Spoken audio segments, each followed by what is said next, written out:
Hello, everybody. This is Dia Partak, your host of The Return of the Descendants.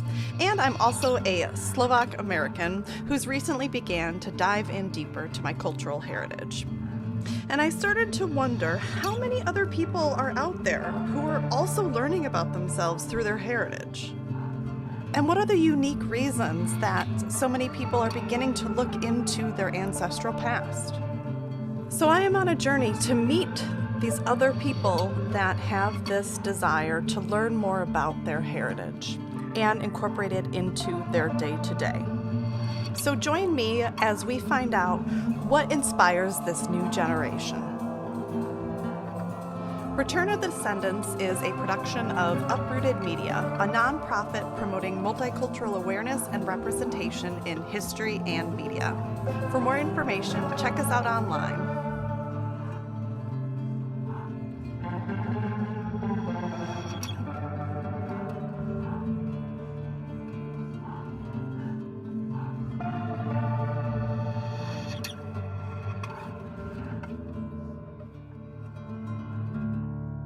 Welcome back, everybody. Last episode, we had the opportunity of meeting Heidi and Josiah Austin, a married couple who has hopes of taking their Slovak roots back to Slovakia. So Heidi and Josiah are both working to obtain the Slovak Living Abroad Certificate, or SLA for short. The SLA allows for ethnic Slovaks the ability to get a residency permit. After they've lived in Slovakia for at least 3 years, someone with an SLA is then eligible to apply for citizenship. So where we last left off with Heidi and Josiah, they were discussing what their family lineage is, which is that key component of being able to prove you are a descendant of a Slovak. The next piece of obtaining the SLA certificate is to be able to demonstrate cultural awareness, and this has to be done in a very tangible way.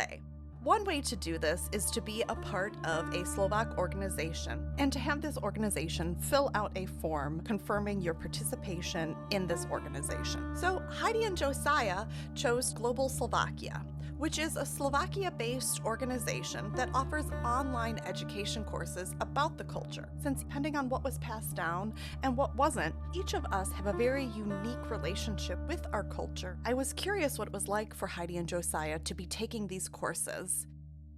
So what have the Global Slovakia courses given you? What has that experience been like?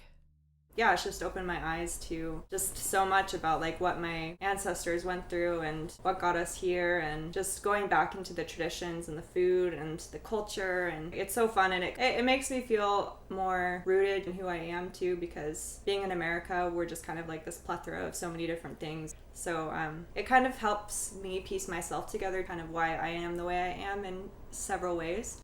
Why you are the way you are. I'm curious, what have you discovered since either in the courses or just in your own kind of research about your family's heritage? Yeah, this is actually something I found out very recently. I was hanging out with my mom, and she told me that when my Slovak great-grandmother first came to America, they had mayonnaise on a sandwich, and that was their first meal that they had in America, and it made them extremely sick. And so ever since then, they thought that mayonnaise is bad, that it's like unhealthy, nobody should eat it. They passed that down. So growing up, anytime we went to like Burgerville or Burger King or McDonald's or anywhere, we would always ask for our burgers without mayonnaise. And I never tried it. I just assumed that it was like this terrible thing. But yeah, I was shocked to learn that. And I was like, wait, is that why we like never had mayonnaise growing up? And she's like, probably. But now I eat mayonnaise and I love mayonnaise and I've never been sick from them. So yeah, wow. It's fascinating because this sounds very much like a shared immigrant experience, not just a specific Slovak experience, but of coming to a new land and not really sure of what we're eating, the surroundings, all of that, and how that then gets interpreted and becomes part of the family culture, essentially. And I think it's an example of just ways that we probably still don't know we've been influenced. Mm-hmm. I mean, that one is, it's a funny story, but I think it's pretty telling of just things that we do or have been told what is what and just don't think about it, you know? Mm-hmm. It's kind of opening our eyes to like look for more of those things and try to find out more of like, you know, why we are the way we are. Very well said. A deeply connecting experience with yourself through your ancestors. So then with Heidi mentioning the mayonnaise, it makes me think about how embedded food is in our culture. And I know from personal experience with you guys that Slovak food is a part of your Slovak ethnicity. Yeah, for one of the meetups we did here in Portland, we made goulash. And since then, you've kind of expanded on your Slovak cooking. When we started taking some of the Global Slovakia courses, they include a lot of recipes. In almost every lesson, there's at least, I think, one recipe. Mm-hmm. The first one that came through on mine was the halubki. It's essentially cabbage rolls stuffed with beef and rice and, some spices and onions in it. I love cabbage rolls. I've had them before, but I had never made them. I did the whole process. It takes a long time. I learned how to do the proper rolling technique, which was cool. It's not that difficult, but, it took me a couple tries. But yeah, it was delicious. I think I could have made it a little more flavorful, and I'm sure they do it really well in Slovakia. So I'm excited to try the real deal. And he's more the cook, so I didn't really help, honestly. But I will try making things in the future, of course, so really good. Yeah, we will be making goulash again. Yeah. So since our interview, Heidi and Josiah have completed their courses and have continued to make Slovak food and began to learn a little bit of the language as well. So they're well on their way to completing their application. And you may have the same wonder that I have of why go all the way to Slovakia? We can live in our culture and celebrate our ancestral heritage and ethnicity anywhere in our home, whether we live in a different country than the homeland or not. So of course, I asked them, why go?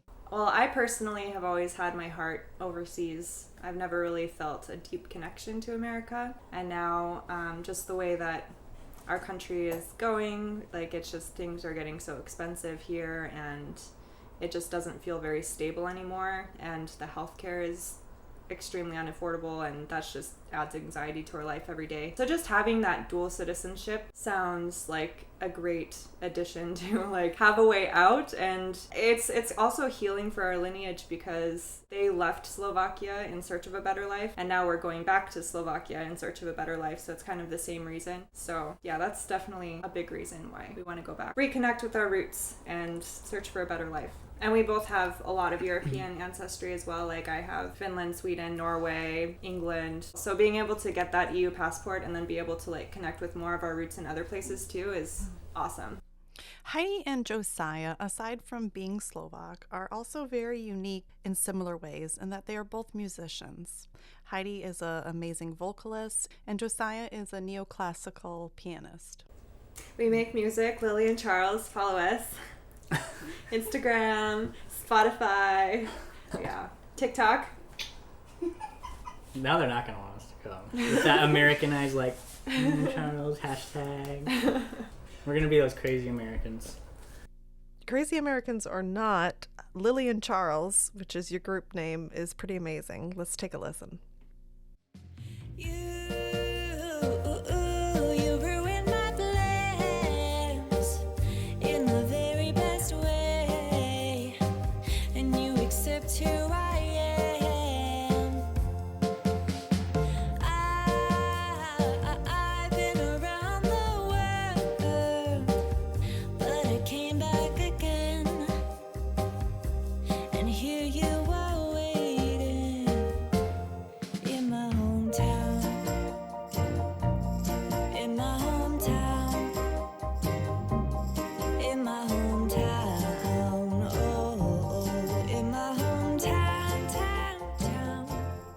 Okay, guys, that's amazing.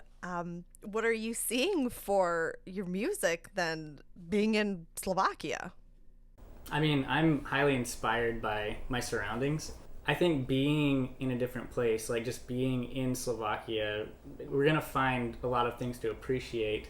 And I'm excited to just kind of see how that manifests itself in music creation. For me, travel has always been extremely inspiring, and living among other people who don't have the same growing up as I did and just getting out of my comfort zone is extremely inspiring. So yeah, we're hoping that a lot of new music will pop out of us.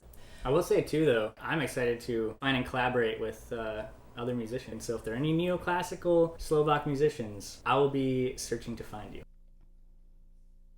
Slovakia and Europe as a whole is really speaking to your creativity, and there's a lot of romanticism about this from that meaning standpoint and that creative standpoint. And so I'm going to pull us away from the romantic, beautiful stuff for a moment, and let's talk about the practicality of this type of transition to Slovakia. So we're starting to kind of get the ball rolling on what our work is going to look like when we make that move, because obviously that's super important. Yeah, and we're both very entrepreneurial and very artistic, so figuring out how to bring it there is definitely the next step. And we want to try to have something in place. I'm thinking at least like 6 months of solid remote work before we move. Yeah, that's really smart. Get it sorted ahead of time, something that's virtual. Which I think brings up another point of, what are the other things that you guys are nervous about in this transition that you have to factor in? Overall, I'm very excited to be there, but I think most of my nerves rest on, learning the language. I want to be able to communicate as fluently as possible with Slovaks, that have lived there their entire life, and hear all of the stories that they have to tell, and just know their way of life. How do they find meaning in life? It's different for everybody. So I'm excited to experience that, but I mean, the language is like a crucial key and connection. I'm most nervous about bringing our cat. She really stresses out about any travel, like taking her in the car. She can't be in the car more than 2 minutes. Yeah, so definitely nervous for her. And then also just like leaving family and friends and parents getting older, grandparents getting older. That's the biggest one for us, I think. That's a worry. But I've moved overseas in my life several times, and the rewards have always outweighed the nerves. To me, it's going to be really worth it going through everything. Okay. On to fun stuff. You guys are on the plane, you land, you get over jet lag. What's the first thing you guys want to do? What's the first couple of months look like? I want to go eat some food. Probably go swimming, like go on some hikes and like find really good rivers and lakes. We want to do a lot of the hot springs. I want to see a lot of their arts, and then just hearing more about the history from the people themselves. We've been learning a lot from Global Slovakia too. But it'll be nice to just be like in person with people, once we learn more of the language. I've always been really interested in natural medicine, so hearing about all of the folk medicine of our ancestors in Slovakia was really cool, and that's something that I really want to connect with when I get there. And I'm excited to actually go to Rudnik too, which is where my great-grandpa is from. I still don't know where my great-grandma is from. Her whole story is a little complicated. Yeah, I'm excited to go to Rudnik and like visit his old stomping grounds. It's like a tiny, tiny village with very limited number of houses and one church, and maybe I'll find some very distant relatives. It should be really neat to connect with. So as we both know, you guys are not the only people of your generation that are looking to get the SLA or straight citizenship and move to Slovakia. In your opinion, what do you think it is? Why are you starting to see this wave happen? Well, I think the rise of technology and social media has really opened our generation's eyes to what else is out there, and the fact that America isn't the best thing in the world, that like actually other countries have caught up and in some cases are doing much better than we are now. So I don't know, I think our eyes are very open now to what the world has to offer, and people are definitely getting more interested in their ancestry because there are these amazing programs like the SLA. You can go back and gain dual citizenship, and I think we're entering a time when people want that multiple option of being able to live in multiple places, being able to travel, being able to expand their minds, and it just opens doors. It doesn't close doors ultimately. So what message do you have for people who are perhaps considering the SLA or another program for another country and moving there?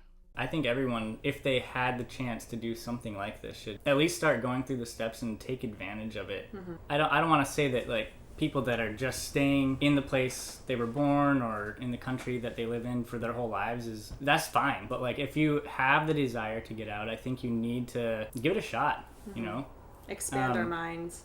Yeah, exactly. I mean, I think really seeing how other parts of the world operate and seeing that there is more to the world than just your way of life is really important. It's not necessary, but I mean, if you want to get a good grasp, I think, on just the fact that there are different people in the world and just grow to appreciate that and find meaning in that, I think is super important. Thank you guys so much for your insights, sharing the story of your ancestors and what this journey has been like for you guys in these beginning stages. Heidi and Josiah, any last comments you would like to leave with the listener?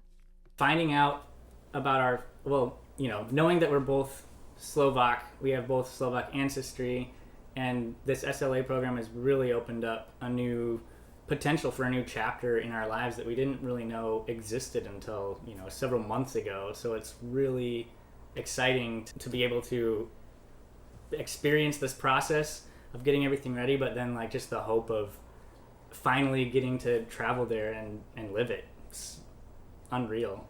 We're excited for where this process is going to lead us, and to go out there and move and create a new life and meet new people, and yeah, the journey continues. Heidi and Josiah are still working hard on their SLA applications and having a little bit of trouble, as they had anticipated, with Josiah's ancestral documentation.